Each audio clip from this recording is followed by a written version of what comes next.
You may think that this is a series of incredibly unfortunate events. And don't get me wrong, at the time, they were. But what I'm hopefully trying to do is talk through each of these experiences in turn and try and articulate what they sort of taught me about finding a purpose, finding a career, and just finding something that energizes you to do with your life. From November 2020 to approximately June 2021, I was attempting to do a PhD, which I inevitably quit. And then from June 2021 to July 2021, I was working at a startup, and we both mutually decided, both being me and the CEO, mutually decided that this wasn't the place for me. And that's why I say kind of fired. I forget when it was. April 2022 to the summer of 2023, I think around August, September, I was doing pretty well as a digital project manager before I was made redundant and just laid off. It's definitely been an interesting 2.5 years over which these experiences occurred, and hopefully I can begin to sort of reflect on what they taught me about careers in general and just trying to find value in the things that you do. So let's start with part one, and that's the PhD. So when I began the PhD, it was more out of an interest for research. I had just finished my master's program, and the research component of it was very interesting to me. It was something that I was excited to do. I was excited to be in labs. I was excited to do lab work. And once I graduated, I had nothing lined up. So I figured a PhD would be a good follow-up thing to do. And a lot of the decisions that revolved around me picking a PhD were probably the more inappropriate decisions that I made. One of them was the fact that it was partnered with an industrial startup. Now, in my head, I was thinking that because it was partnered with a startup, it would allow me to get industry experience so that when I graduated with the PhD and I got my doctorate and I wanted to go work in industry, it would just enable me to have better experience to sell myself to these companies. The second reason was because this particular PhD paid significantly more than most other PhDs in the country that I had offers from. So I had offers from about 3 or 4, and this one in particular paid the most. And thirdly, it was in Lancaster, which is very far up north in England, just below Scotland in the UK. And at the time, because I'd gone to university in London and grown up and in London as well, I wanted to just go far away. Now, I had never been to Lancaster, so I thought it would be a glorious place to sort of revitalize myself, to find myself, to have new experiences, all that sort of stuff. Now, if you've ever been to Lancaster, you know it's not that place at all. It's a horrible place. It's a tragic place. There is nothing to do, and 3.5 years there would have been horrible. Now, I'm sure there's a lot of people that enjoy quaint little cities and quaint little towns, but coming from London, it was a drastic reduction in just overall atmosphere and energy, and that was something I had not anticipated. And that brings me to the point of why I quit. I realized early on that the industrial partner wanted more from me than just the academic component. He wanted a bit more of a subsidized employee. He wanted me to help tackle like marketing information. He wanted me to help do other analyses to promote his company other than the academic component of research, like the stuff that I came here to do. And naturally, I didn't want to displease him so early on within a 4-year time period, right? Like I was there for 6-7 months, and I didn't want him to be upset with me in the first 3 months, knowing we had to have a dynamic that was workable over the course of a few years. I sort of gave him what he wanted. I attempted to do things that he wanted to do, but naturally I didn't know anything about marketing information, right? So when he gave me feedback that it wasn't what he wanted, I was like, well, I tried. And then he would seek to tell me what I should have done better and that sort of stuff. And I was just like, well, it felt slightly inappropriate, right? Because for someone who's new to an industry, to provide no training and expect that I could produce something worthwhile to him was a bit of a reach. And the fact that he sounded so disappointed with what I had produced, ultimately, it was slightly demoralizing to begin with. And speaking with my academic supervisor at the time, he told me I shouldn't be doing any of this. I shouldn't be doing all these peripheral activities for him. I should be focusing on the academic component, because that is the research I've come here to do. That caused some problems between my academic supervisor and my industrial supervisor. And so within the first few months, it was already a bit of a heated dynamic I had between the two people I was meant to be working very closely with over the next few years. Secondly, I realized, and this comes on to the money component of things, I realized that academia, although it definitely fuels your interest in science if you desperately want that, but ultimately money shouldn't be the motivator to do research within academia, because the research should be something you want to engage in every single day. And within like 4 to 5 months, my project was essentially investigating and evaluating oils that could be extracted from feedstock plants using captured CO2. And essentially it just got to a point where I was scraping oil from these plants out of a tube day in and day out for weeks on end, and I was like, this is just horrible. Is this what the next 3 to 4 years is going to entail for me?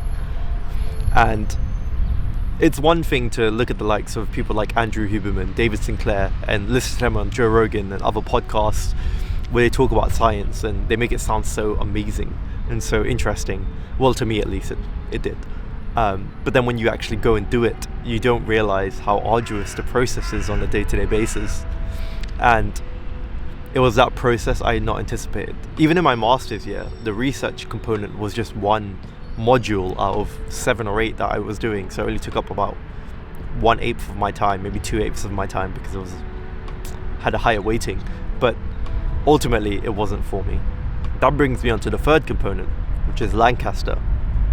If you're ever going to move anywhere, make sure you visit the place that you're going to move to before you move there, because moving blindly somewhere, I think, is a mistake. I know when you go to university it's a bit different, because you're younger, you can always make friends, but when you're in like a full-time employment situation, which is what a PhD is equivalent to some extent, it's not as easy to make friends, it's not as easy to socialize, especially when it was around the COVID time that this was going on, right? So like naturally things were a bit more restricted than they would have been normally. All 3 of those decisions I had made initially, I realized, were just bad motivating factors, because I had not, I guess, scrutinized the industrial partner in terms of his expectations of me to begin with. I had not visited Lancaster. I didn't know where I was going and if it was someplace that would attune to sort of the lifestyle that I was accustomed to. And thirdly, it was the financial component. Like, money is nice, don't get me wrong, but it shouldn't be the motivator to do something like a PhD, because the PhD should be fueled first and foremost by your love for science, not for a paycheck, even though a paycheck is always nice. But generally, the point I'm trying to make is to realize sooner, better than later, if you can, that something isn't for you, that you don't belong somewhere. And deciding that this is not for you could really save you a lot of time in the long run. If I would still be there 3 years later, I would still be attempting to do this PhD, just about finishing off. And I know if my 6-7 months there were any indication, that I would have hated every single moment of it. So naturally, I went to go find something else. I was in Lancaster.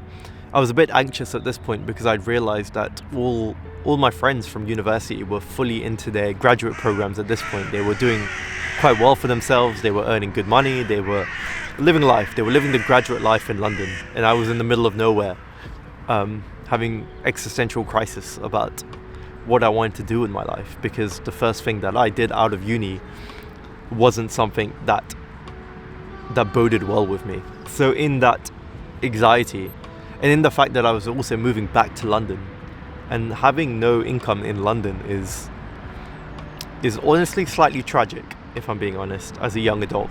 Now, coming from an engineering background, I thought I'd be pretty good at this job, because I came from a technical background. I went to a respectable university, so I figured I should have been I should have been good at the job. I was completely wrong. I was quite excited on my first day, naturally, as you would be, right? Like, you come back to London, you have something lined up for you, it's quite exciting. I was so excited, I actually took a picture around the corner from my office to commemorate the first day of this new job. But naturally, when it comes to startups, it can kind of go either way. Startups have they can have a very hectic nature, or they can be slightly more on the nurturing side, because it's a very fast-paced environment and there is a lot of dynamics to manage at any given time. There is a lot of volatility in the workflow and the demands are quite high, or at least they can be, or at least they were for me when I joined. And as a graduate who had made an incorrect decision in terms of what he wanted to do, who was slightly anxious about sort of realizing what he thought was for him wasn't for him, and now having to decide on what to do next, and coming into a new role and not having any sort of, I guess, guidance in terms of what I should be doing or how I should be going about things, it became quite awkward. It became quite difficult for me to manage the demands of the job. Now, I needed something which would have provided me with a bit more nurturing, right? A bit more guidance, a bit more oversight in terms of how I should be managing this job, but I wasn't given any of that. I was expected to just be a complete self-starter who knew exactly what he was doing at every moment of every time. I realized quite quickly that, again, this wasn't for me, and I again had made a mistake. I think the CEO also realized that quite quickly, because we did butt heads quite often. He had a lot of demands that I couldn't keep up with, and whenever I scrutinized his decision-making process, in terms of what I should be doing, not with the company, of course, it was more, the expectation was that I should be able to do this, I should know how to do this, and I should know how to go about doing this next thing. And it became quite difficult to manage his expectations, because I had not realized what I was getting myself into yet again. After a few weeks of complete misery, he called me into his office and we had a talk. Now, the conversation was not a good one, as you can imagine. He told me that he didn't think this place was right for me. He liked who I was. Obviously, he interviewed many people. He liked sort of who I was. He liked my ambitions. He told me it wasn't a personal decision. He just said that this company isn't right for you. This position isn't right for you. And I agreed. I didn't think it was right for me. And inevitably, I would have left anyway. I was also looking for other roles in the time I was there as well, because I knew this place wasn't right for me. We sort of agreed to let me go, which is why I was kind of fired, because it came from him, it didn't come from me. But I feel like it would have come from me too at some point, sooner or later. But I guess what this place taught me, more than anything, is to sort of scrutinize the company that you're going to work for. Make sure during these interview stages, you understand the company culture, you understand what's expected of you, you understand what your first few weeks are going to look like, and begin to sort of form a picture for yourself of how it would feel like to work there. In my anxiety, I took the first thing that came to me, and I didn't even ask what the company culture was like, because I didn't really care, or didn't have any concept of, oh, this could be a horrible experience. And I think I should have, considering from a PhD industrial startup partnership that I was previously in, I would have wanted something a bit which would have allowed me to have a bit more structure in terms of what I should be doing. Generally, I think it's important not to be disillusioned by a job title or a salary or just having a job. It should be about being at a place that you're okay being with every single day. It's about being with people, doing the kind of work that you want to be doing, and not just taking whatever comes your way. And I know there's nuances to this. Sometimes you need a job, you need income, which is fair enough. Like, you have to do what you have to do, right? I was in a similar position. But I know to some extent that I don't want to be putting myself in a worse position than I would have been otherwise. I think I would have been less miserable if I had just been unemployed for a couple more months than I would have been at that company, and trying to also look for another job in the meantime. And now we get on to part 3. where I was laid off in the summer of 2023. So it'd been about 2 years now, and things were going very well. I feel like I had a stable career, or at least the beginnings of a stable career. I like to think everyone that I worked with enjoyed working with me. I had done multiple courses at this point. I was really getting into my stride. I was doing well, or at least I like to think I was doing well. And then one Tuesday morning, I believe, I got a whole company email sent to me that they had made the difficult decision to reduce the global workforce by like 8%, 9%, something like that. Maybe 10%, can't quite remember. And my heart dropped because I felt like I had been here before. Now naturally, the email didn't say it was me. It didn't say who or what kind of people they were targeting at all. It was more just to let people know that they will be having talks with their manager soon enough. And about 2 hours later, my manager messaged me on Teams asking me if I had 5 minutes for a call. It wasn't good news.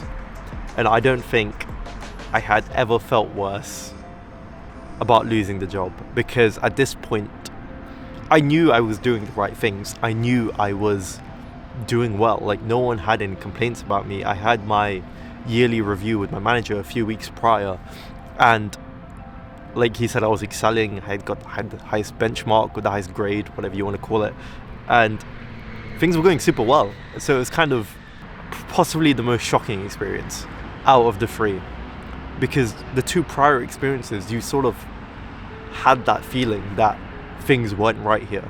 You had that from the get-go. But this place, like, I felt good. I felt good every day. I think the people I worked with enjoyed working with me, like I've said. And you can't always ascertain what a company values just because you feel good about the work you're doing.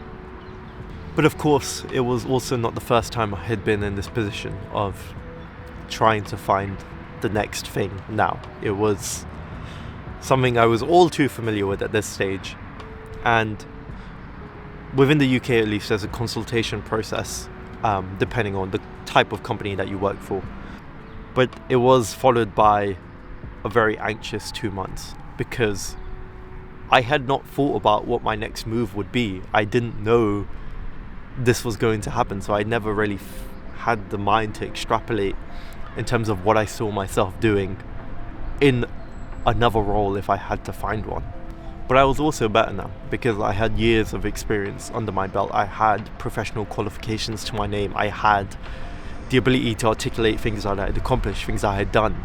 So my ability to market and sell myself had significantly increased since the previous time. And that was also reassuring. But none of that changes the fact that I had just lost my job. And it's strange that one day you're needed, and one day people enjoy the sort of the participation of the work that you do and enjoy the sort of things that you're bringing to the table, and then poof, the company decides you're no longer needed.